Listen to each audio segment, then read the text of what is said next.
आप सभी को एग्जाम नैनो एप्लीकेशन में हार्दिक स्वागत है। आज के क्लास जो है आपका ये कंप्यूटर अवेयरनेस का क्लास है जो कि आपका जेटेट पेपर 2 के लिए इम्पोर्टेंट है। चाहे आप सोशल साइंस टीचर है, चाहे आप साइंस टीचर है या आप लैंग्वेज टीचर है।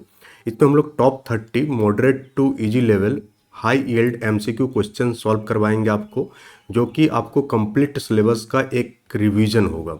और ये नोट्स आपका बाइलिंगुअल है और जिसमें बहुत सारे क्विक फैक्ट्स ऐड किए गए हैं जो कि आपका एग्जाम पॉइंट ऑफ व्यू से काफ़ी इंपॉर्टेंट है। तो चलिए हम लोग सेशन की शुरुआत करते हैं। जैसा कि पहला ही क्वेश्चन आज के सेशन में आपसे यहाँ पूछा जा रहा है कि आधिकारिक तौर पर किसे आधुनिक कंप्यूटर का जनक माना जाता है, यानी कि father of modern computer officially किसे माना जाता है। चार ऑप्शन आपको दिख रहा है कि चार्ल्स बेबेज है, एलन ट्यूरिंग है, जॉन वन न्यूमैन है या टिम बर्नर्स ली है। तो किसे जो है आधुनिक कंप्यूटर का जनक हम लोग यहाँ मानते हैं। तो यहाँ आपको याद रखना है कि आधुनिक कंप्यूटर का जनक जो मानते हैं उसे हम लोग किसे मानते हैं, चार्ल्स बेबेज को हम लोग आधुनिक कंप्यूटर का जनक माना जाता है ऑफिशियली। अब इस क्वेश्चन से रिलेटेड आपका बहुत सारा एमसीक्यू फैक्ट ऐड किया है जो आपके प्रिपरेशन को और बेहतर बनाएगा, जो कि आपके सिलेबस के अकॉर्डिंग है। जैसे यहाँ पर आपको देखने को मिलेगा, लिखा हुआ है कि चार्ल्स बेबेज जो है यूनिवर्सली क्या है, रिकॉग्नाइज्ड है as the father of computer, क्योंकि उन्होंने क्या किया था, कौन सा चीज़ का इन्वेंशन किया था, due to his invention and design of the analytical engine. और एनालिटिकल इंजन का खोज भी किसके द्वारा किया गया था, चार्ल्स बेबेज के द्वारा किया गया था।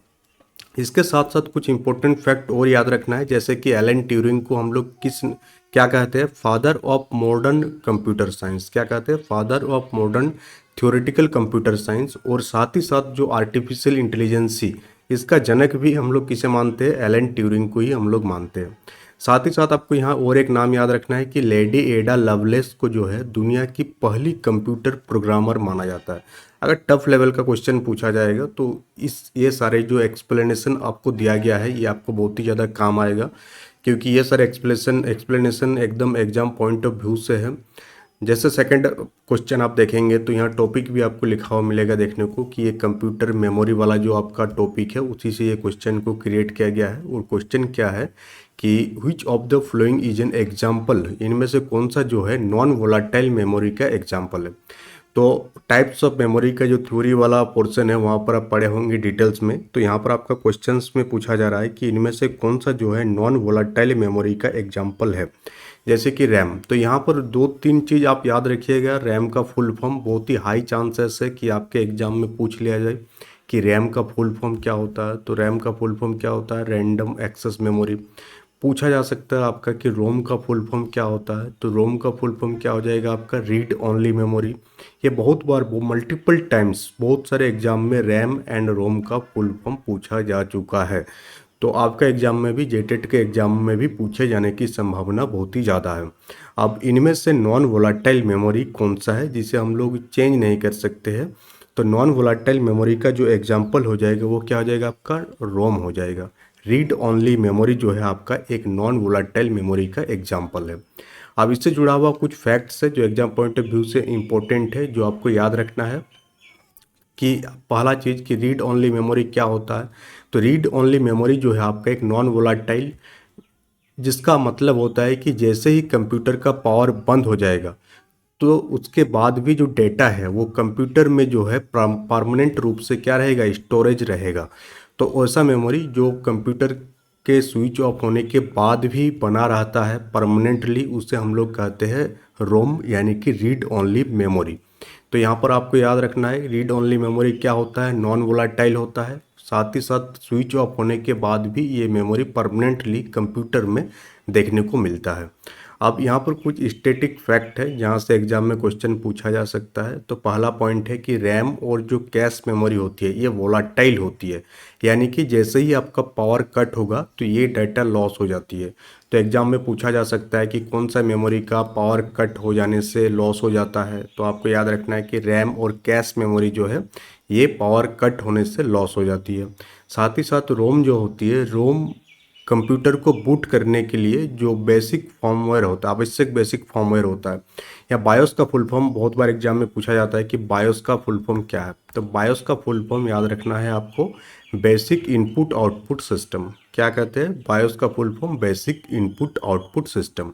तो यहाँ से आपको 2-3 पॉइंट याद रहा है कि मेमोरी का 2 टाइप हम लोग कर सकते हैं। एक होता है आपका वोलाटाइल मेमोरी, क्या होता है, एक वोलाटाइल, और एक होता है नॉन वोलाटाइल। नॉन वोलाटाइल किसे कहते हैं, तो जो पावर कट होने के बाद भी परमानेंटली स्टोर में रहता है उसे हम लोग नॉन वोलाटाइल कहते हैं। नॉन वोलाटाइल में क्या आ जाएगा आपका, रीड ओनली मेमोरी यानी कि रोम आ जाएगा। और वोलाटाइल में क्या आ जाएगा, वोलाटाइल जो पावर कट होने के बाद लॉस हो जाता है, इसमें आपका रैम आ जाएगा, रैंडम एक्सेस मेमोरी। और साथ ही साथ जो कैच मेमोरी होती है, कैश मेमोरी जिसे हम लोग कहते हैं, ये भी आ जाएगा आपका वोलाटाइल में।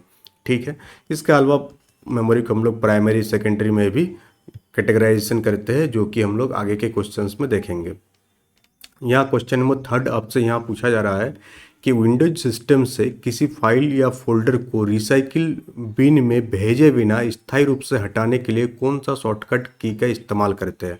कंप्यूटर में कोई भी चीज़ अगर आप डिलीट करते हैं, कोई भी चीज़ आप डिलीट करते हैं, तो जनरली वो परमानेंटली डिलीट नहीं होता है। वो डिलीट कहाँ जाता है, रिसाइकिल बिन में जाता है। कहाँ पर जाता है, रिसाइकिल बिन में जाता है। आप फोल्डर देखे होंगे आप स्क्रीन का। अब ये रिसाइकिल भी, अगर आप उस डेटा को परमानेंटली डिलीट करना चाहते हैं तो फिर से आपको इसे जा करके रिसाइकिल बिन में डिलीट करना होगा।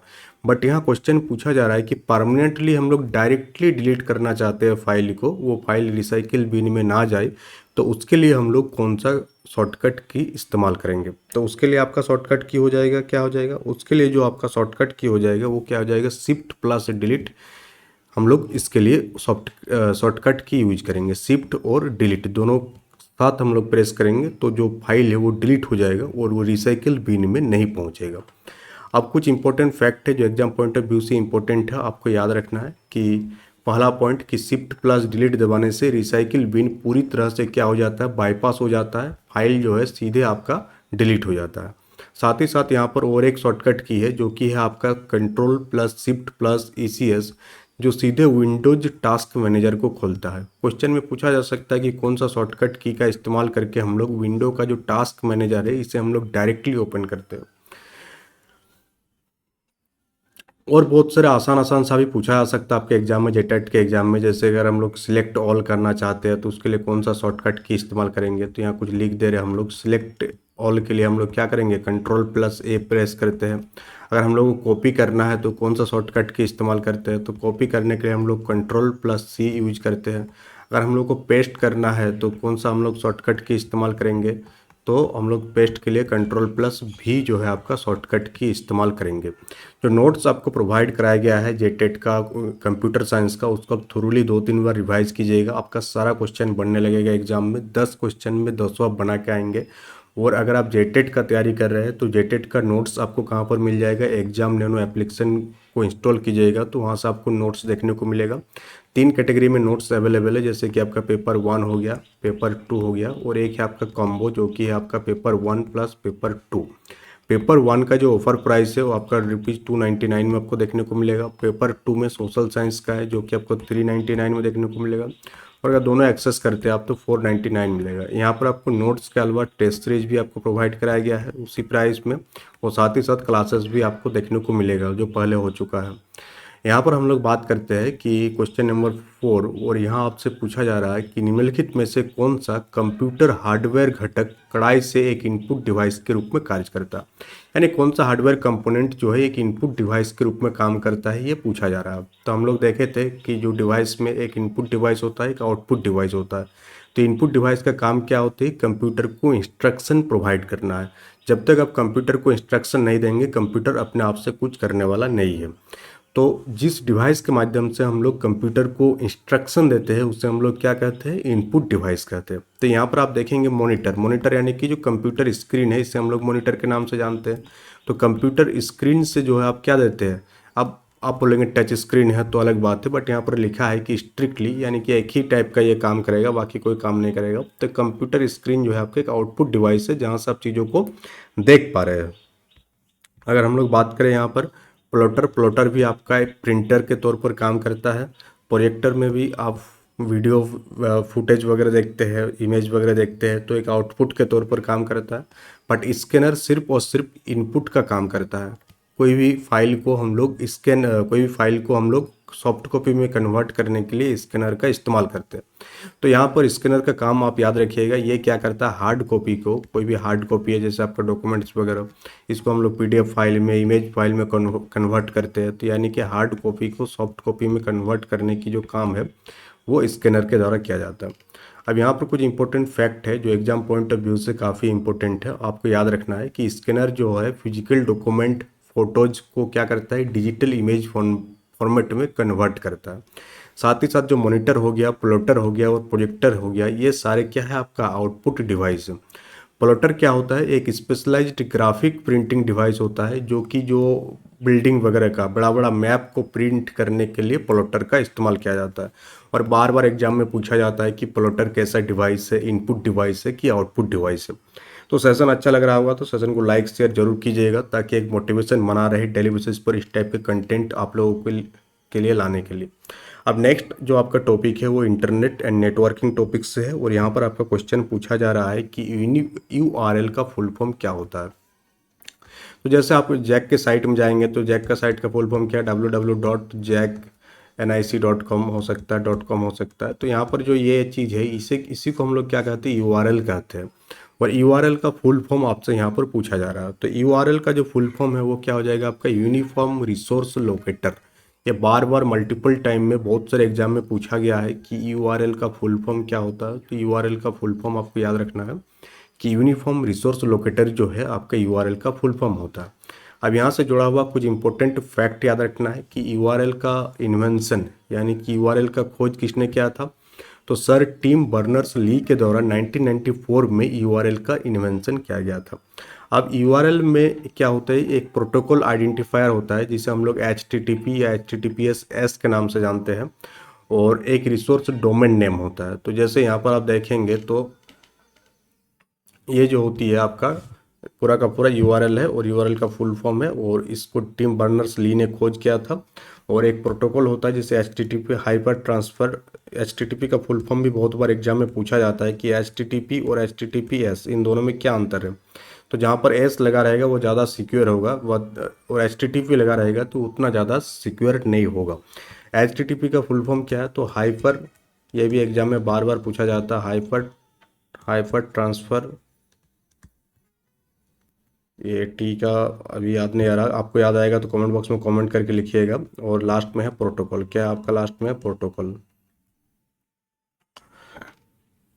नेक्स्ट क्वेश्चन यहाँ पर पूछा जा रहा है कि माइक्रोसॉफ्ट वर्ड में चयनित पैराग्राफ या टेक्स्ट ब्लॉक को सेंटर अलाइन करने के लिए किस शॉर्टकट की का यूज करेंगे। अगर आप MS वर्ड में जाएंगे तो आप किस प्रकार से लिख सकते हैं कोई भी चीज़ को, जैसे ये MS वर्ड का पेज है, ठीक, तो आप इसे 3 तरीके से लिख सकते हैं। एक आपका जो नॉर्मल है कि लेफ्ट से आप लिख रहे हैं तो लेफ्ट से आप लिख सकते हैं, एक है कि आप राइट से लिख सकते हैं, दूसरा है कि आप उसको सेंटर में लिख सकते हैं जिसे हम लोग सेंटर अलाइन कहते हैं। तो सेंटर अलाइन करने के लिए हम लोग कौन सा शॉर्टकट की का इस्तेमाल करते हैं, यही आपसे यहाँ पर सिंपली पूछा जा रहा है। तो सेंटर अलाइन करने के लिए हम लोग जो शॉर्टकट की का यूज करते हैं वो क्या हो जाएगा, आपका Ctrl+E शॉर्टकट की का यूज करते हैं। Ctrl+C का यूज हम लोग किसके लिए करते हैं, कॉपी करने के लिए हम लोग Ctrl+C का हम लोग यहाँ पर इस्तेमाल करते हैं।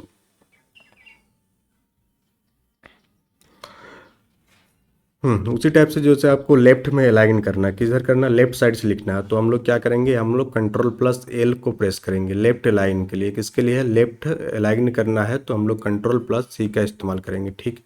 Ctrl+J जैसे आप प्रेस करेंगे तो ये जस्टिफाई क्या करेगा, जस्टिफाई कर देगा according to the page, setup कर देगा आपका अपने आप Ctrl+J से। तो इसका जो आंसर होगा Ctrl+B जो है सेंटर अलाइन करने के लिए हम लोग Ctrl+B का इस्तेमाल करते हैं। तो यहाँ पर आप देख पा रहे हैं Ctrl+C हम लोग कॉपी के लिए, Ctrl+L लेफ्ट अलाइनमेंट के लिए, और Ctrl+J जो है हम लोग जस्टिफाई करने के लिए इस्तेमाल करते हैं। अब माइक्रोसॉफ्ट वर्ड में जो है टेक्स्ट अलाइनमेंट 4 प्रकार से देखने को मिलता है, एक लेफ्ट, एक सेंटर, एक राइट और एक जस्टिफाई। कौन सा हो जाएगा, एक लेफ्ट से, एक सेंटर में, एक राइट से हो जाएगा, एक राइट से हो जाएगा, और एक जस्टिफाई कर देगा अकॉर्डिंग टू पेपर, वो फिट कर देगा।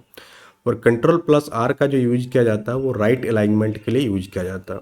तो अलाइनमेंट से अगर शॉर्टकट की पूछा जाएगा तो आप इजीली आंसर कर सकते हैं। और ये सारे शॉर्टकट की एक दिन में याद नहीं होगा, डेली बेसिस पर आपको पढ़ना होगा, या डेली बेसिस पर इसको आपको यूज करना होगा कंप्यूटर में, तब अपने आप ये याद हो जाएगा आपको।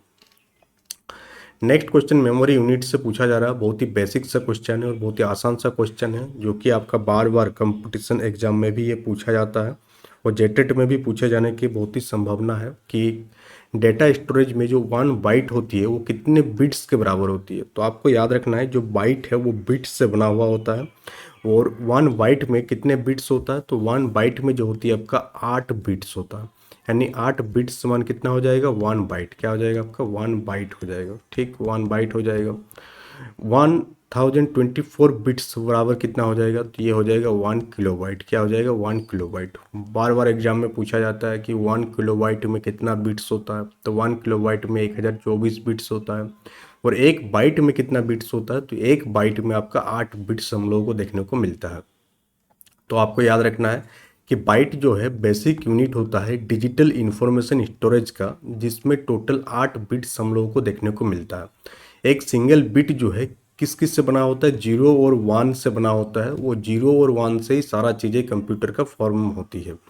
और 4 बिट को जब हम लोग 4 बिट के संयोजन को हम लोग निपल और हाफ साइकिल या बाइट के नाम से जानते हैं, हाफ ए बाइट के नाम से जानते हैं।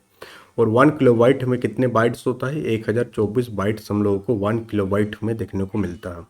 तो ये क्वेश्चन था आपका कंप्यूटर मेमोरी से रिलेटेड कि क्या होती है क्या नहीं होती है।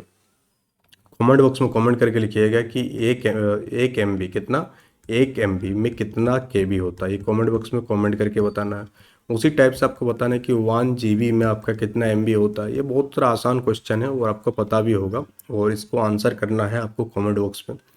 नेक्स्ट क्वेश्चन की ओर मूव करते हैं हम लोग। और नेक्स्ट क्वेश्चन यहाँ आपसे पूछा जा रहा है कि कंप्यूटर का जो फर्स्ट जनरेशन था, जिसका टाइमलाइन है 1940 से लेकर के 1956 को, उस टाइम किस इलेक्ट्रॉनिक टेक्नोलॉजी का इस्तेमाल किया गया था। तो कंप्यूटर का पांचों पीढ़ी में अलग अलग टेक्नोलॉजी का इस्तेमाल किया गया है। तो जो फर्स्ट जनरेशन का कंप्यूटर है उसमें कौन सा टेक्नोलॉजी का इस्तेमाल किया गया था, ये सिंपल सा क्वेश्चन यहाँ पर आपसे पूछा जा रहा है। तो फर्स्ट जनरेशन के कंप्यूटर में हम लोग क्या यूज किए थे, वैक्यूम ट्यूब यूज किए थे, जिसके कारण कंप्यूटर क्या था, काफ़ी लार्ज था और बहुत ही स्लो था। फर्स्ट जनरेशन के कंप्यूटर बहुत ही स्लो था। आज जितना कंप्यूटर फास्ट है उतना फास्ट ये नहीं था।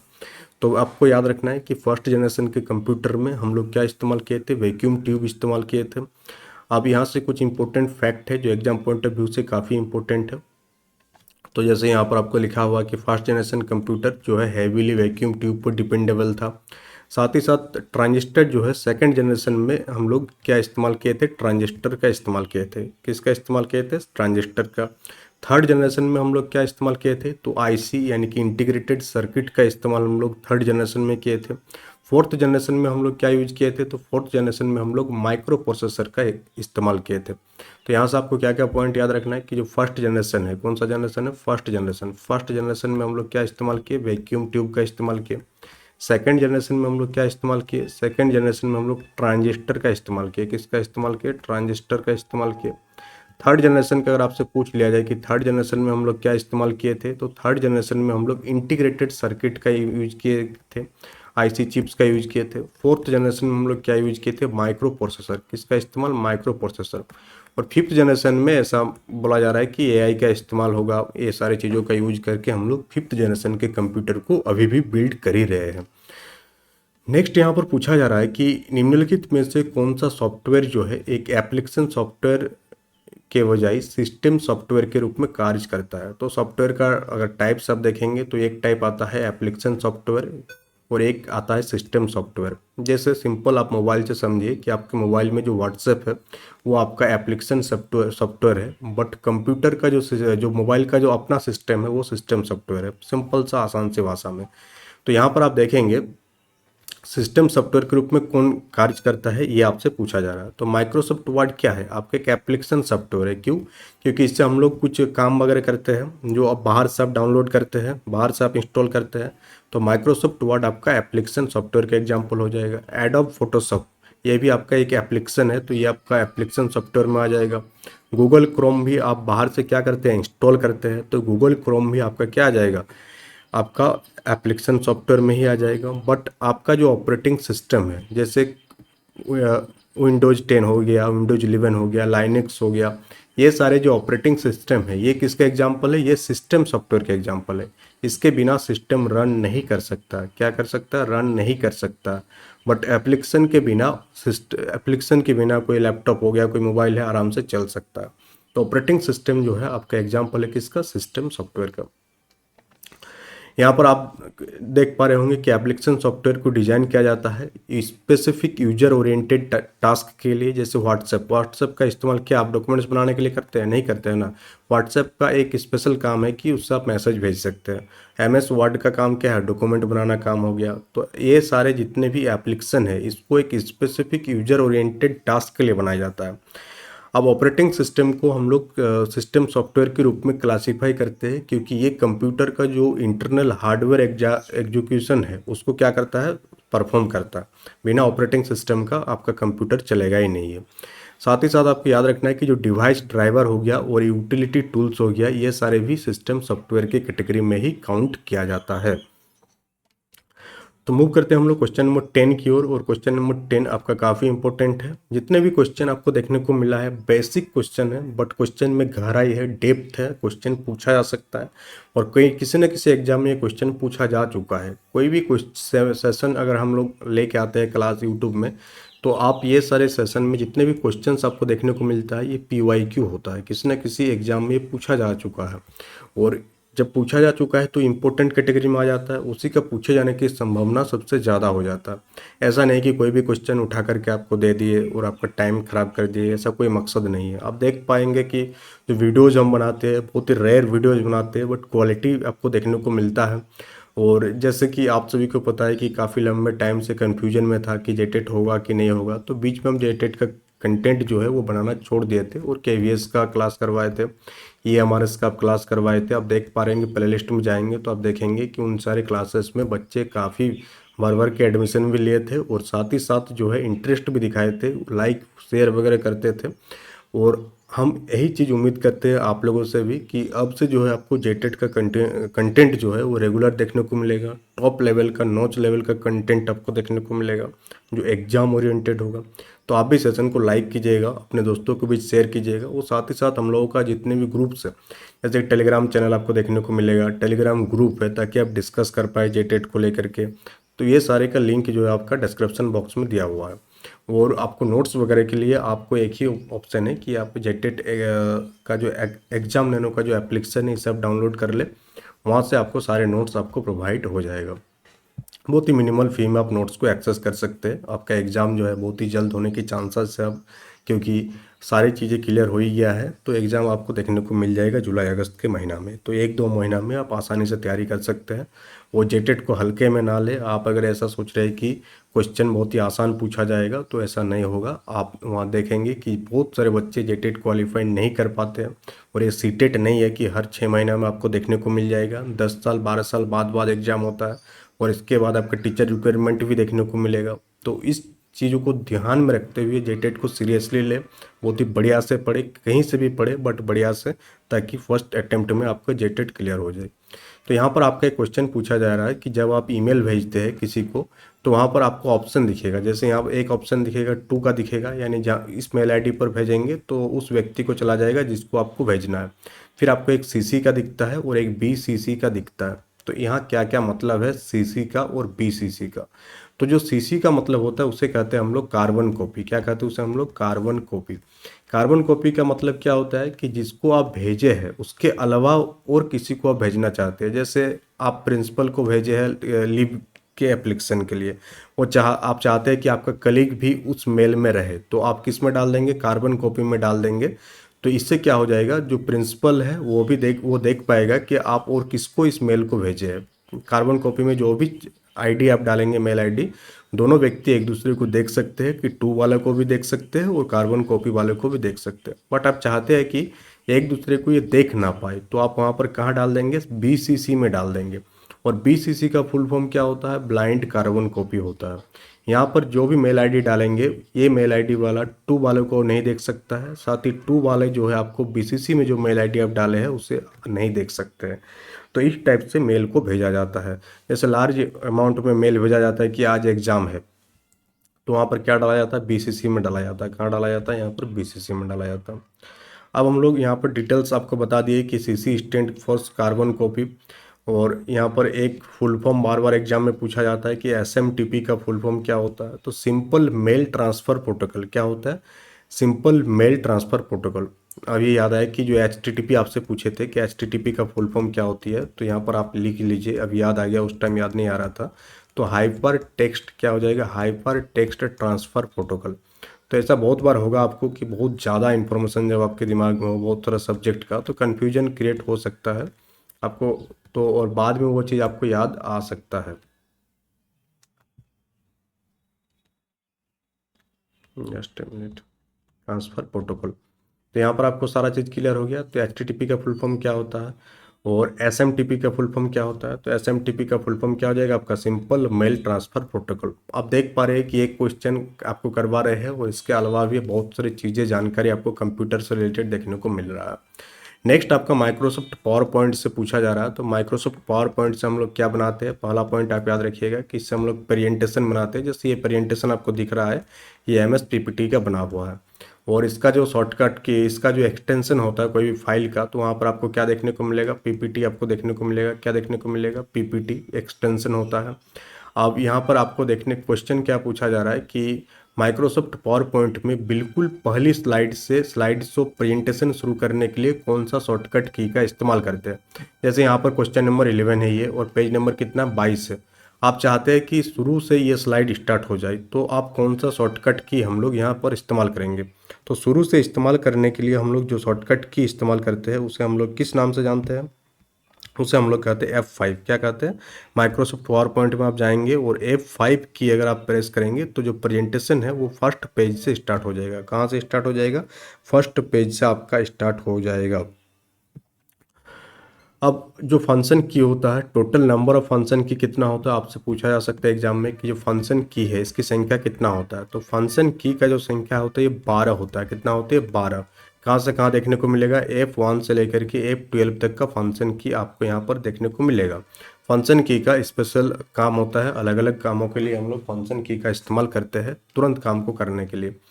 तो यहाँ पर आपको याद रखना है कि F5 जो फंक्शन है इसे हम लोग अगर दबाएंगे तो पहली स्लाइड से स्लाइड शो स्टार्ट हो जाएगा, और अगर हम लोग शिफ्ट प्लस F5 दबाएंगे तो सक्रिय स्लाइड से शुरू होता है। जहाँ से स्लाइड ओपन है वहाँ वहीं से स्लाइड शो स्टार्ट हो जाएगा। तो एक्टिव स्लाइड के लिए हम लोग कौन सा करेंगे? तो शिफ्ट प्लस F5 करेंगे। F1 को यूनिवर्सली यूज किया जाता है ओपन द हेल्प मेनू। कोई भी माइक्रोसॉफ्ट प्रोडक्ट में अगर आपको हेल्प मेनू ओपन करना है तो हम लोग कौन सा की यूज करेंगे? F1 की का यूज करेंगे। F7 की का यूज किया जाता है कोई भी वर्ड का स्पेलिंग और ग्रामर चेक करने के लिए। तो पूछा जा सकता है कि स्पेलिंग एंड ग्रामर चेक करने के लिए कौन सा फंक्शन की का इस्तेमाल किया जाता है? तो स्पेलिंग एंड ग्रामर चेक के लिए जो है आप लोग F7 स्पेलिंग की का हम लोग यहाँ पर यूज करते हैं यहाँ पर। नेक्स्ट क्वेश्चन नंबर 12 आपसे पूछा जा रहा है कि व्हिच फंडामेंटल, क्वेश्चन नंबर 12 क्या है कि which fundamental component of the central processing unit is responsible for executing basic mathematical equations and comparing numerical logic. तो आपका जो कंप्यूटर है, कंप्यूटर का ब्रेन हम लोग किसे कहते हैं? तो सीपीयू को हम लोग कंप्यूटर का ब्रेन के नाम से जाना जाता है। कंप्यूटर का ब्रेन कौन है? सीपीयू है, सेंट्रल प्रोसेसिंग यूनिट। अब ये जो सीपीयू है, इस सीपीयू को 3 भाग में हम लोग डिवाइड कर सकते हैं। कितने भाग में डिवाइड कर सकते हैं? 3 भाग में हम लोग डिवाइड कर सकता है। एक होता है आपका कंट्रोल यूनिट। क्या होता है आपका? कंट्रोल यूनिट जो पूरा का पूरा सिस्टम को कंट्रोल करता है। सीपीयू का पार्ट की हम लोग बात करेंगे। ये सीपीयू का पार्ट है। क्या है? सीपीयू का पार्ट है। सीपीयू किस किस चीज़ से बना होता है? एक होता है आपका कंट्रोल यूनिट से बना होता है सीपीयू, जिसे हम लोग सीयू के नाम से जानते हैं। दूसरा जो पार्ट होता है उसे हम लोग कहते हैं एएलयू। क्या कहते हैं? एएलयू, यानी कि अर्थमेटिक लॉजिक यूनिट। तीसरा जो पार्ट है उसे हम लोग कहते हैं मेमोरी यूनिट। क्या कहते हैं हम लोग? Memory unit, MU. ये 3 चीज़ों से आपका सीपीयू बना होता है। अब किसका क्या काम होता है? कंट्रोल यूनिट पूरा का पूरा सिस्टम को कंट्रोल करता है। एएलयू क्या करता है? जो भी अर्थमेटिकल ऑपरेशन है, logical operation, mathematical operation perform करना है कंप्यूटर को, वो कहाँ से करेगा? एएलयू से करेगा, जिसे हम लोग अर्थमेटिक लॉजिक यूनिट के नाम से जानते हैं। अब कोई भी काम करने के लिए मेमोरी चाहिए होता है। जैसे आप पढ़ रहे हैं, इसको आपको याद रखना है तो मेमोरी चाहिए ना, दिमाग खाली होना चाहिए ना। अगर आप दिन भर मूवी देखेंगे और फिर लास्ट में 2 घंटा पढ़ने की कोशिश करेंगे तो कोई भी चीज़ आपको ब्रेन में सेव नहीं होगा। इसलिए बोला जाता है सुबह उठकर पढ़ने के लिए, क्योंकि उस टाइम ब्रेन खाली रहता है, दिमाग तुरंत तुरंत एब्जॉर्ब करता है। सिंपल सोचिए आपकी आपका पेट भरा हुआ है तो खाना खाएंगे आप? नहीं खाएंगे। और यही हो रहा है मैक्सिमम लोगों के साथ कि दिन भर वो बिजी रहेगा और रात में 2 घंटा 3 घंटा पढ़ने की कोशिश करेगा, 1 घंटा।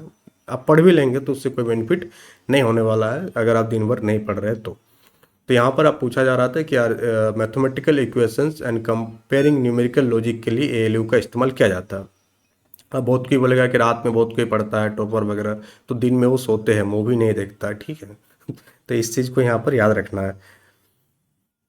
तो क्वेश्चन नंबर 12 आपका क्लियर हो गया। तो आई थिंक आज इतना ही रखते हैं। यहाँ पर आप देख पा रहे हैं कि एएलयू का फुल फॉर्म दिखाया गया है, ये सारी चीज़ें आपको बताया गया है। तो कल के सेशन में हम लोग फिर क्वेश्चन नंबर 13 से स्टार्ट करेंगे, जो एग्जाम पॉइंट ऑफ व्यू से काफ़ी इंपॉर्टेंट है।